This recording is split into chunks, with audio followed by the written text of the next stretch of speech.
Thaina mamangai matam amagi warini. Matam asida miyoi kanglup ani leiba leibak ama lei. Leibak asigi miyoi kanglup amadi mapanggal yamna kalli amadi laigi matik magun chenba haibadu oirammi. Kanglup amana isam samba miyoi ngaktani. Leibak asigi laigi matik magun chenba miyoi kanglup asina isam samjaba taibang mising asibu ngakpi senbirammi.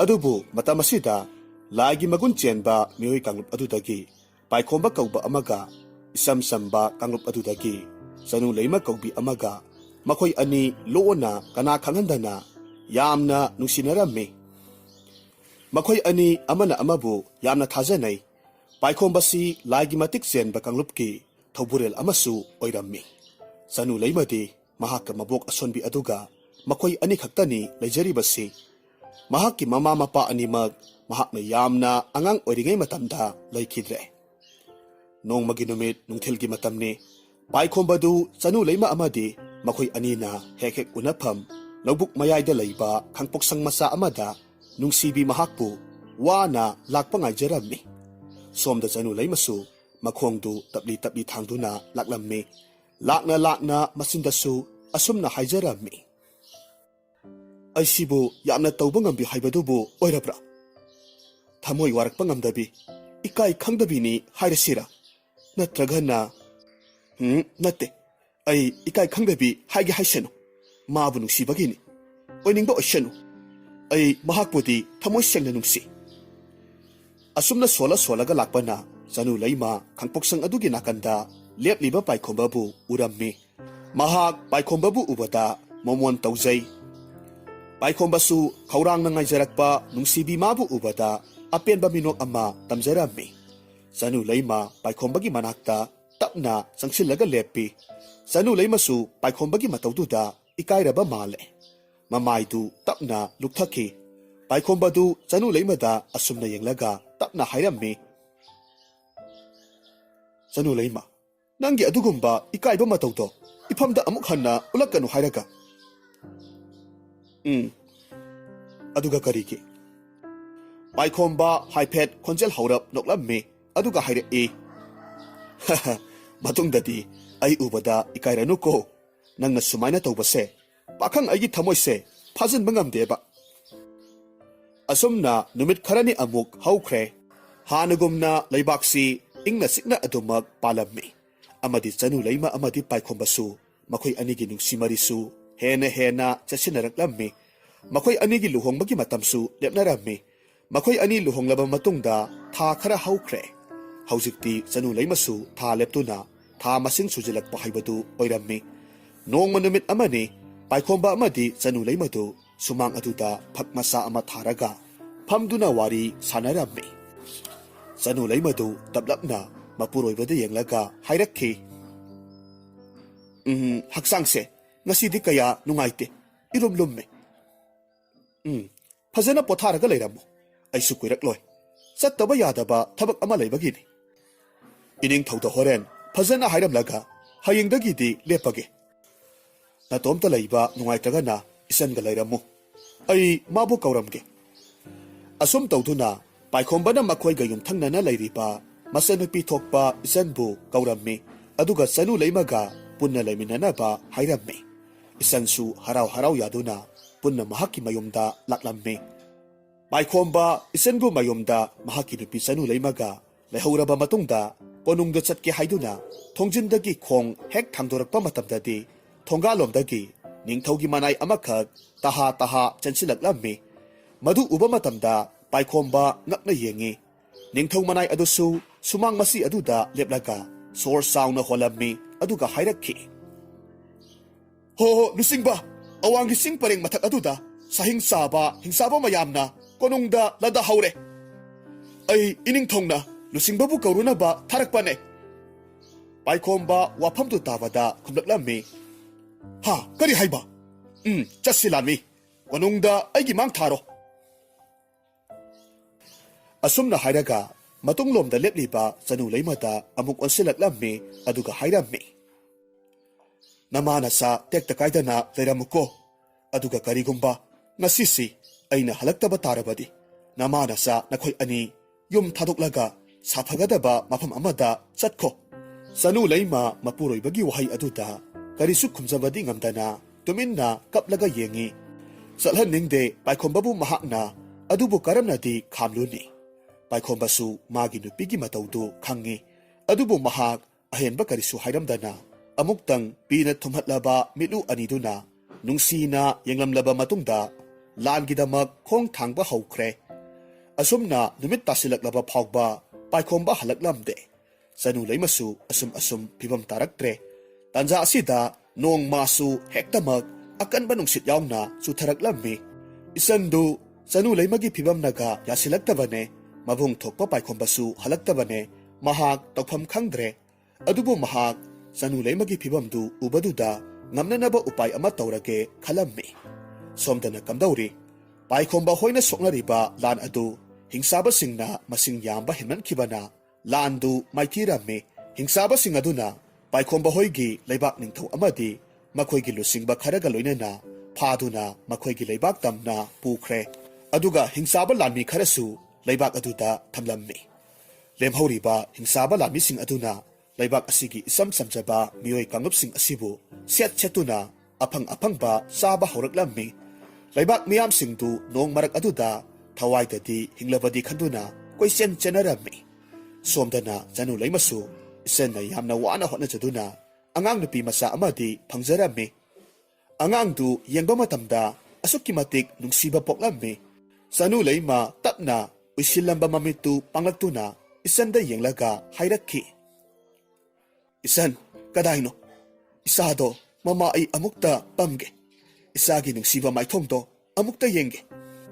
Isan na Angang du, Mama Dapi, Sanu leimasu angang du lauraga nungsina yengi aduga angang dugi laibakta nungsina supi adubu khanghaude khudak aduda sanu leima hoiki yum adugi mathaktagi hingsaba amakhak phrang launa chongtharaklammi makhoi anigi mamang aduda akiba khonjelda hauna khonglaga leplammi sanu leima amadi isan makhoi anidu ubaduda masadu kibana thak niklammi adubu sanu leimadi mabukningda Landu hingsaba singna ngamkhre amadi mahaki mapuroiba paikhomba amuk halaknaroi haiba khanglammi masi phana oidunasu mahaki pokpada ngaijariba masanupi adubodi kandaba yadabanina mahak isanda mityang thamlammi isansu mityang du gyan tabagumna mangaktu ngamlammi isan chensinduna angangtu sat pamkhatli aduga thongjil lomda yamna thuna chenthuraklammi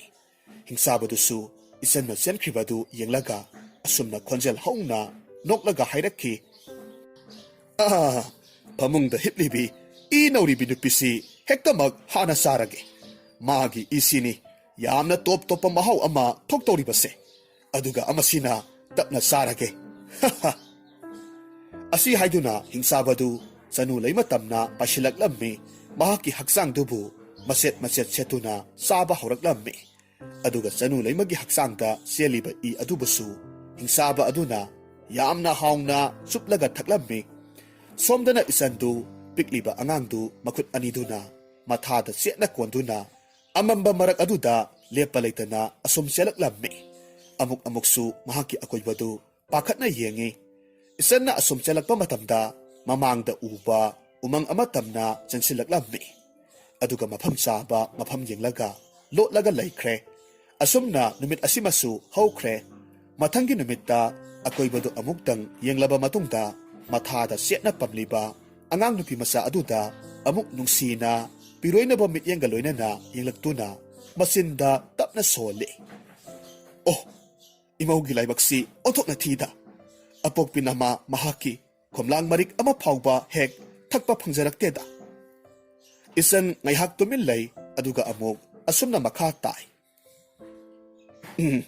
adubu ngasi haiba numit asidagi imaubu aigi hek apokpa isamakni haina khalageko nangi apokpibu imana kankhidi haina waruganuko angangdu isangi wahai aduda gyan tabagumna nokphet tawi isandi madu ubada apenba haibadu oikre isan angangduga loinana umangdu phawraga asum laklammi aduga khulmasa amada thunglammi asumna mafam asida lairiba mising adunasu mateng pangbibadagi thangpoksang masa amasu sabirammi mataw asumna Matam mahakna lepa leitana asum chatkibana chahi khara haukhre. Angang adusu sauraklammi mahaki maming Linthoi kaurammi. Nongma Linthoi na Mangol masi amada phamlaga mamabu halakpa ngairammi. Isansu tapna thongalomdagi changlaklammi. Linthoi mamabu ubada tuminna phamlambadagi phuk launa haugatli mamagi manakta chansilaktuna mamada chetna kolli. Isansu masagi mataududa momon noksay aduga asumna hairammi. Isahabu ima ngaibada wabrane. Lao imaga punna imung sanglasi. Asumna mama masadu imung sangkre. Isan punga lairibadugi nakanda masabu phak masa ama tharaga phamhalli. Matungda mahakna nakanda phan masa ama thaduna phammi. Aduga hangam malammi. Linthoi mamana tauribadu munna yengi. Aduga asumna hairammi. Ima, nang wabra. Wade, imadi karigi wadawriba. Imadi ayuk angan badagi tabak wana surakpaduna haujik phawba nasa aina sanabani haiduna amuk suleptana hotnaribasidi. Ima, nang wadabrane. Ima nang yamna waramni ay khangi. Ima nang natawribado ay tawge ay su hainiye. Ibema yade. Ima adum tawge. Linthoi mamana haibaga tade mamitu tapna usinki aduga makut anidu tapna thangalaktuna mamagi makutta pairiba hangam adubu sokluba thengluba tawdana nongthakta phatlauna paikhat halammi. Isan madu uba matamda masadu ithak thakatkre. Masindasu ibema haina hairammi. Isan mitkup aduda khangle madudi Linthoi si asamba angang ama oiroidawri haibasi. Mahaki masada apokpa paikhomba matik magun kayama seli haibasi mahakna khangle. Linthoi tapna mamitu pangthoraklammi aduga hangam adubu mahakna mahi tawduna loina manthoklaba matungda phungada amuk mai haugatuna thongba haukre. Asumna Linthoi gi mahi aduna sak thongba loisilakle. Isandi ngasaidagi masana tawribadu tuminna yenglaga leirammi. Linthoi pumnamaksingdu loiraba matungda mamada tapna yengduna nungaitaba khonjelda asumna hairakki. Ima, aise miyamga manadeko. Imagi mangda ngasi aina ulibase kanagisu maphamda utkiba leitri. Mahi asisu nasana kanagi maphamdagi tamkibasu laikide. Aduga mataw karamnano. Ima, aisibu kanano. Lairiba khunjasing asinasu aigi iphamda tatana haibi. Aise imana serakpa masani hai. Mapa masak khangdabini haine. Ima, wafam sibu asumbro. Ay yamna khangninge. Aduga ima, nasage nakong asida tatana wahay amasu toina tay. Ipagi Linthoi, ipa yamna ware haiba tariba khonjel asibu karino. Isan masana hangliba wahangdu kumbangamdre wakhalda tapna masana hanglibadugi paukhumdu pirammi. Imagi Linthoi, imabu kari hayu haibano. Amuksu khalli aibu asingba asumba sibu hektamak hairasira. Nate. Haujik isada asumba asengbado haiba yadre. Matam watli. Asumna khanduna isan tapna wa thaidoklammi. Imagi ibema madugi wato kona tapna sanarasi. Imana soidanamak isagi paukhumdo nong mapigi. Ngasidi matang matam sade. Aduna toklasiko. Linthoi mamana wa thaidorakpa matawduda tomin laikre. Hainingba kaya ama laiba taragasu haige khankhidre. Asumna asum haukibana sahi kaya ama haukre. Haujikti Linthoi su mapung marai phare. Mahak masak mataw yamna phajabi nupi ama haibadusu oirammi. Adubu mahaki top mahising adubudi mahaki mama isan khaktamakna khanglammi. Isan su haujikti masadu yamna sonjilakpa haibadu oiraklammi. Nongma Linthoi na ayuki tabak inkhang sak ising pumnamak loiraba matungda turelda phi suba chatlammi. Turel yawbaga phi singdu surammi. Mahakna asum phi suringai matamda toina taba ipagi Linthoi ipa yamna ware haiba wahaidu amuksu nason pikna taba horaklammi. Linthoi khonjeldo asum tarakpa aduda wakhalda tapna khanjai. Ipagi Linthoi ipa ware haiba. Karigino aina asuk kuibasi ꯋꯥꯍꯩꯁꯤꯡꯁꯤ ꯇꯥꯔꯒ ꯂꯥꯛꯂꯤꯕꯁꯤꯕꯣ? ꯏꯃꯥꯗ ꯍꯪꯂꯕꯁꯨ ꯄꯥꯎꯈꯨꯝ ꯐꯪꯗꯦ꯫ ꯃꯇꯝ ꯋꯥꯠꯂꯤꯗꯃꯛ ꯍꯥꯏꯕꯤ꯫ ꯑꯗꯨꯒ ꯉꯁꯤ ꯐꯥꯎꯕꯗ ꯏꯃꯥꯅ ꯃꯆꯥ ꯑꯩꯒꯤ ꯃꯐꯝꯗ ꯑꯩꯒꯤ ꯑꯄꯣꯛꯄ ꯀꯅꯥꯅꯣ ꯍꯥꯏꯌꯨ ꯍꯥꯏꯕ ꯌꯥꯗꯦ꯫ ꯃꯁꯤꯅ ꯀꯔꯤꯒꯤ? ꯑꯩꯒꯤ ꯑꯄꯣꯛꯄ ꯀꯅꯥꯅꯣ ꯑꯩ ꯃꯁꯛ ꯈꯪꯗꯦ꯫ ꯑꯗꯨꯕꯨ ꯇꯥꯔꯤꯕ ꯈꯣꯟꯖꯦꯜ ꯑꯁꯤꯅꯗꯤ ꯑꯩꯒꯤ ꯑꯄꯣꯛꯄꯅ ꯑꯩꯕꯨ ꯇꯠꯇꯅ ꯀꯧꯕꯒꯨꯝꯅ ꯏꯁꯥꯗ ꯐꯥꯎꯔꯤ꯫ ꯑꯁꯨꯝꯅ ꯍꯥꯏꯔꯤꯕ ꯅꯨꯃꯤꯠ ꯑꯁꯤꯃꯁꯨ ꯍꯧꯈ꯭ꯔꯦ꯫ ꯅꯨꯃꯤꯠ ꯈꯔꯅꯤꯒꯤ ꯃꯇꯨꯡꯅꯤ꯫ ꯉꯁꯤꯗꯤ ꯂꯤꯟꯊꯣꯏꯗꯨ ꯃꯍꯥꯛꯅ ꯌꯥꯝꯅ ꯇꯣꯏꯅ ꯇꯥꯕ ꯋꯥꯍꯩꯁꯤꯡꯗꯨ ꯈꯣꯟꯖꯦꯜ ꯍꯧꯅ ꯇꯥꯔꯛꯈꯤ꯫ ꯃꯍꯥꯛꯅ ꯇꯥꯔꯤꯕ ꯈꯣꯟꯖꯦꯜ ꯑꯗꯨꯅ ꯍꯧꯕ ꯍꯦꯟꯃꯟꯈꯤꯕꯅ ꯃꯍꯥꯛ ꯅꯥꯀꯣꯡ ꯀꯟꯅ ꯃꯦꯟꯁꯤꯜꯂꯤ꯫ ꯏꯆꯟ ꯃꯆꯥꯅ ꯇꯧꯔꯤꯕꯗꯨ ꯎꯕꯗꯨꯗ ꯃꯍꯥꯛ ꯂꯣꯠꯁꯤꯟꯗꯨꯅ ꯊꯝꯕ ꯌꯥꯔꯔꯣꯏ ꯈꯪꯂꯛꯂꯝꯃꯤ꯫ ꯑꯗꯨꯅ ꯃꯍꯥꯛ ꯃꯆꯥꯕꯨ ꯃꯅꯥꯛꯇ ꯀꯧꯁꯤꯜꯂꯤ꯫ ꯑꯗꯨꯒ ꯅꯨꯡꯁꯤꯅ ꯍꯥꯏꯔꯝꯃꯤ, ꯏꯃꯥꯒꯤ ꯂꯤꯟꯊꯣꯏ, ꯁꯦ ꯏꯃꯥꯒꯤ ꯅꯥꯀꯟꯁꯤꯗ ꯐꯝꯂꯨ ꯂꯥꯎ꯫ ꯏꯃꯥ ꯉꯁꯤꯗꯤ ꯏꯆꯥꯅ ꯇꯠꯇꯅ ꯍꯪꯕ ꯋꯥꯍꯪꯗꯨꯒꯤ ꯄꯥꯎꯈꯨꯝꯗꯣ ꯄꯤꯔꯒꯦ꯫ ꯏꯆꯥꯅ ꯈꯪꯅꯤꯡꯕ ꯄꯨꯝꯅꯃꯛ ꯏꯃꯥ ꯍꯥꯏꯔꯒꯦ꯫ ꯑꯁꯨꯝꯅ ꯏꯆꯟꯅ ꯂꯤꯟꯊꯣꯏꯒꯤ ꯍꯧꯈꯤꯕ ꯋꯥꯔꯤ, ꯃꯍꯥꯛꯀꯤ ꯑꯁꯦꯡꯕ ꯑꯄꯣꯛꯄ ꯑꯄꯣꯛꯄꯤ ꯄꯥꯏꯈꯣꯝꯕ ꯑꯃꯗꯤ ꯆꯅꯨꯂꯩꯃ ꯃꯈꯣꯏ ꯑꯅꯤꯒꯤ ꯃꯔꯝ, ꯃꯇꯧ ꯀꯔꯝꯅ ꯏꯆꯟꯅ ꯂꯤꯟꯊꯣꯏꯕꯨ ꯄꯨꯔꯒ ꯃꯍꯥꯛꯀꯤ ꯂꯩꯕꯥꯛ ꯑꯗꯨꯕꯨ ꯊꯥꯗꯣꯔꯛꯈꯤꯕ ꯋꯥꯔꯤ ꯄꯨꯝꯅꯃꯛ ꯇꯝꯂꯝꯃꯤ꯫ ꯂꯤꯟꯊꯣꯏ ꯋꯥꯔꯤꯁꯤꯡꯗꯨ ꯇꯥꯔꯕ ꯃꯇꯨꯡꯗ ꯃꯍꯥꯛꯅ ꯃꯃꯥ ꯃꯄꯥ ꯑꯅꯤꯒꯤ ꯂꯃꯟ ꯁꯣꯏꯗꯅꯃꯛ ꯁꯤꯡꯒꯅꯤ, ꯍꯤꯡꯆꯥꯕꯁꯤꯡ ꯑꯗꯨꯕꯨ ꯇꯨꯝꯅ ꯍꯥꯠꯀꯅꯤ ꯍꯥꯏꯗꯨꯅ ꯃꯕꯨꯛꯅꯤꯡꯗ ꯈꯟꯈ꯭ꯔꯦ꯫ ꯏꯆꯟꯒꯤ ꯋꯥꯔꯤꯁꯤꯡꯗꯨ ꯂꯤꯕ ꯂꯣꯏꯔꯛꯄ ꯃꯇꯝꯗ ꯃꯆꯥꯗ ꯅꯨꯡꯁꯤꯅ ꯌꯦꯡꯂꯒ ꯍꯥꯏꯔꯝꯃꯤ, ꯏꯃꯥꯒꯤ ꯂꯤꯟꯊꯣꯏ, ꯅꯪ ꯏꯃꯥꯕꯨꯗꯤ ꯋꯥꯔꯧꯒꯅꯨꯀꯣ꯫ ꯏꯃꯥꯅ ꯏꯆꯥꯒꯤ ꯑꯄꯣꯛꯄꯤ ꯅꯃꯥꯗꯣ ꯀꯟꯈꯤꯗꯦ ꯍꯥꯏꯗꯨꯅ ꯋꯥꯔꯧꯒꯅꯨ꯫ ꯑꯗꯨꯒꯅꯦ, ꯅꯪ ꯏꯃꯥꯕꯨꯗꯤ ꯊꯥꯗꯣꯛꯀꯦ ꯈꯟꯒꯅꯨ꯫ ꯏꯃꯥꯗꯤ ꯅꯍꯥꯛ ꯌꯥꯎꯗ꯭ꯔꯕꯗꯤ ꯂꯩꯕ ꯉꯝꯂꯣꯏꯌꯦ꯫ ꯏꯃꯥ, ꯑꯗꯨꯝꯅ ꯍꯥꯏꯅꯨ꯫ ꯅꯆꯥ ꯑꯩ ꯂꯥꯞꯅ ꯆꯠꯂꯣꯏ꯫ ꯅꯆꯥꯅ ꯍꯤꯡꯂꯤꯕꯁꯦ ꯏꯃꯥꯒꯤꯅꯤ, ꯏꯃꯥꯒꯤꯗꯃꯛꯅꯦ꯫ ꯑꯁꯨꯝꯅ ꯍꯥꯏꯗꯨꯅ ꯃꯃꯥ ꯃꯆꯥ ꯑꯗꯨ ꯄꯨꯟꯅ ꯀꯞꯃꯤꯟꯅꯔꯝꯃꯤ꯫ ꯅꯣꯡꯃꯒꯤ ꯅꯨꯃꯤꯗꯥꯡꯅꯤ꯫ ꯂꯤꯟꯊꯣꯏ ꯉꯁꯤꯗꯤ ꯃꯍꯥꯛꯀꯤ ꯃꯃꯥ ꯏꯆꯟꯕꯨ ꯆꯥꯛ ꯏꯁꯤꯡ ꯅꯤꯡꯊꯤꯅ ꯄꯤꯖꯔꯕ ꯃꯇꯨꯡꯗ ꯄꯣꯊꯥꯍꯜꯂꯝꯃꯤ꯫ ꯃꯍꯥꯛ ꯍꯤꯞꯂꯝꯕꯗꯒꯤ ꯇꯞꯅ ꯍꯧꯒꯠꯂꯛꯂꯝꯃꯤ꯫ ꯅꯤꯡꯉꯥꯏꯗꯅ ꯇꯨꯝꯂꯤꯕ ꯃꯃꯥꯕꯨ ꯅꯨꯡꯁꯤꯅ ꯌꯦꯡꯖꯩ꯫ ꯑꯗꯨꯒ ꯇꯞꯂꯞꯄ ꯈꯣꯟꯖꯦꯜꯗ ꯑꯁꯨꯝꯅ ꯍꯥꯏꯔꯛꯈꯤ, ꯏꯃꯥ, ꯅꯆꯥꯕꯨ ꯋꯥꯔꯧꯅꯨꯀꯣ꯫ ꯏꯃꯥꯗ ꯋꯥꯍꯩ ꯑꯃꯠꯇ ꯍꯥꯏꯔꯝꯗꯅ ꯆꯠꯂꯤ ꯍꯥꯏꯗꯨꯅ ꯋꯥꯔꯧꯒꯅꯨ꯫ ꯅꯆꯥ ꯑꯃꯨꯛ ꯏꯃꯥꯒꯤ ꯅꯥꯛꯇ ꯄꯥꯕꯨꯡ ꯄꯨꯔꯒ ꯍꯜꯂꯛꯀꯦ꯫ ꯅꯆꯥꯅ ꯊꯥꯖꯩ, ꯑꯩꯒꯤ ꯄꯥꯕꯨꯡꯗꯨ ꯉꯁꯤꯁꯨ ꯃꯤꯠꯀꯨꯞ ꯑꯁꯤ ꯐꯥꯎꯕ ꯍꯤꯡꯂꯤ ꯍꯥꯏꯕꯁꯦ ꯊꯥꯖꯩ꯫ ꯃꯍꯥꯛꯅ ꯃꯆꯥ ꯑꯩꯕꯨ ꯋꯥꯅ ꯂꯥꯛꯄ ꯉꯥꯏꯔꯤ꯫ ꯑꯁꯤ ꯍꯥꯏꯗꯨꯅ ꯂꯤꯟꯊꯣꯏ ꯇꯞꯅ ꯊꯣꯔꯛꯂꯝꯃꯤ꯫ ꯁꯨꯃꯥꯡꯗ ꯉꯥꯏꯍꯥꯛ ꯂꯦꯞꯂꯝꯃꯤ꯫ ꯑꯗꯨꯒ ꯃꯍꯥꯛꯅ ꯌꯥꯝꯅ ꯇꯣꯏꯅ ꯇꯥꯕ ꯈꯣꯟꯖꯦꯜꯗꯨ ꯑꯃꯨꯛ ꯇꯥꯅꯅꯕ ꯍꯣꯠꯅꯔꯝꯃꯤ꯫ ꯃꯍꯥꯛꯅ ꯑꯗꯨꯝꯅ ꯍꯣꯠꯅꯕ ꯑꯗꯨꯗ ꯃꯍꯥꯛꯀꯤ ꯃꯃꯤꯠꯇ ꯃꯄꯥ ꯄꯥꯏꯈꯣꯝꯕꯅ ꯌꯥꯝꯅ ꯋꯥꯅ ꯁꯨꯔꯨꯡ ꯑꯃꯒꯤ ꯃꯅꯨꯡꯗ ꯃꯤꯑꯣꯏ ꯈꯔꯒ ꯂꯩꯕ ꯎꯔꯝꯃꯤ꯫ ꯂꯤꯟꯊꯣꯏ ꯃꯍꯥꯛꯅ ꯎꯔꯤꯕ ꯃꯄꯥ ꯄꯥꯏꯈꯣꯝꯕꯅ ꯂꯩꯔꯤꯕ ꯃꯐꯝꯗꯨ ꯈꯪꯕ ꯉꯝꯂꯦ꯫ ꯃꯍꯥꯛꯅ ꯃꯆꯤꯟꯗ ꯑꯁꯨꯝꯅ ꯁꯣꯜꯂꯤ, ꯄꯥꯕꯨꯡ, ꯅꯆꯥ ꯂꯥꯛꯑꯦ꯫ ꯄꯥꯕꯨꯡꯒꯤ ꯑꯋꯥꯕ ꯈꯨꯗꯤꯡꯃꯛ ꯅꯆꯥꯅ ꯉꯁꯤꯗꯒꯤ ꯄꯨꯝꯅꯃꯛ ꯀꯣꯛꯍꯜꯂꯒꯗꯕꯅꯤ꯫ ꯑꯁꯨꯝꯅ ꯍꯥꯏꯗꯨꯅ ꯂꯤꯟꯊꯣꯏ ꯃꯤꯠꯀꯨꯞ ꯐꯥꯗꯦ꯫ ꯃꯍꯥꯛꯀꯤ ꯃꯍꯩ ꯇꯧꯗꯨꯅ ꯄꯥꯏꯈꯣꯝꯕꯅ ꯂꯩꯔꯤꯕ ꯃꯐꯝꯗꯨꯗ ꯌꯧꯁꯤꯜꯂꯛꯂꯝꯃꯤ꯫ ꯃꯍꯥꯛꯅ ꯃꯐꯝꯗꯨ ꯍꯦꯛ ꯌꯧꯕꯒꯗꯤ ꯎꯔꯝꯃꯤ ꯄꯥꯏꯈꯣꯝꯕꯗꯨ ꯌꯥꯝꯅ ꯋꯥꯅ ꯑꯍꯜ ꯑꯣꯏꯁꯤꯜꯂꯒ ꯂꯩꯔꯝꯃꯤ꯫ ꯂꯤꯟꯊꯣꯏ ꯃꯄꯥꯒꯤ ꯐꯤꯕꯝꯗꯨ ꯎꯕꯗꯨꯗ ꯌꯥꯝꯅ ꯊꯃꯣꯏ ꯁꯣꯛꯂꯝꯃꯤ꯫ ꯂꯤꯟꯊꯣꯏꯅ ꯃꯐꯝꯗꯨꯗ ꯈꯪꯍꯧꯗꯅ ꯊꯣꯛꯂꯛꯄꯗꯨ ꯎꯕꯗꯨꯗ ꯄꯥꯏꯈꯣꯝꯕ ꯍꯣꯏꯕꯨ ꯁꯪꯂꯤꯕ ꯍꯤꯡꯆꯥꯕꯁꯤꯡ ꯑꯗꯨꯅꯁꯨ ꯃꯍꯥꯛꯄꯨ ꯎꯔꯝꯃꯤ꯫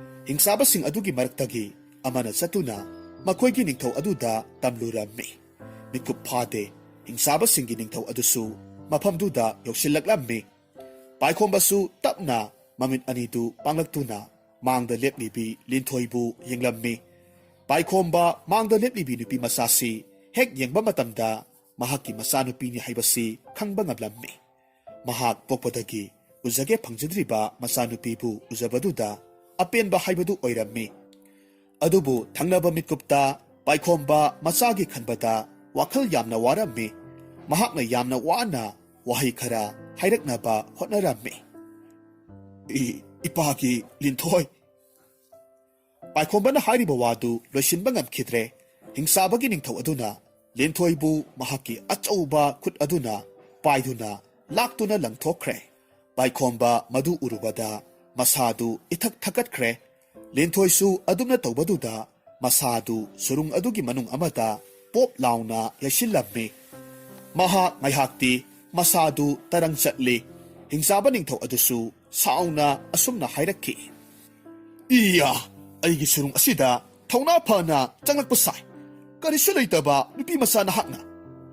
Asumna haiduna mahaki hingsaba manaising aduda onsillaga hairammi.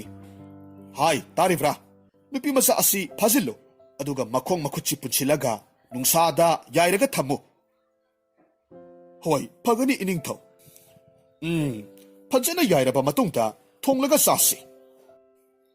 Hingsaba manaising adu matinga oro taraga linthoi gi manakta changchilaklammi. Linthoi du makhoi singdu uba matamda khakna noklakhi. Mahak phamlambadagi hawgalaktuna lepkhalaklammi. Aduga manakta changlakliba hingsaba manaising adubu mahaki mahisingdu tauraga mitkup amada loinamak hatokre. Hingsaba ningthaudu oirakliba mataududa maya umsinba kauba makhai yenglammi. Linthoi hingsaba manaising adubu tumna hatlaba matungda hingsaba ningthaugi manakta amuk changsilaklammi. Asigumlaba linthoi gi tauba ngamba matik mayaisi urubaduda hingsaba mayamgi ningthaudu aduki matik ngaklammi. Aduga linthoi na hingsaba ningthaugi mabuk aduda thok laungna kauksilli. Hingsaba ningthaudu mahakna adumna tauba adudadi masindagi i biri kamthoraklammi. Hingsaba ningthaudu khonjel nikna hairakki. Ipi masa, aigi thawaidadi kalbiyu. Aigi thawai. Asomna hairakliba wahidu yoshinkidre. Linthoi na hingsaba ningthaudugi mangaksamdu prok laungna thudekre. Hingsaba ningthaudu kudak aduda mahaki thawaidu tharammi. Asum tauduna linthoi na mapa paikhomba amadi phajilamba miyoi pumnamak thadoklammi. Aduga paikhombabu isangi manakta puraklammi. Isandi mabung paikhombabu ubaduda ngakpana kham thengle. Isan mabungbu amuk hanna ujaba phangbaduda haraubagi ngamkhai leikhidre.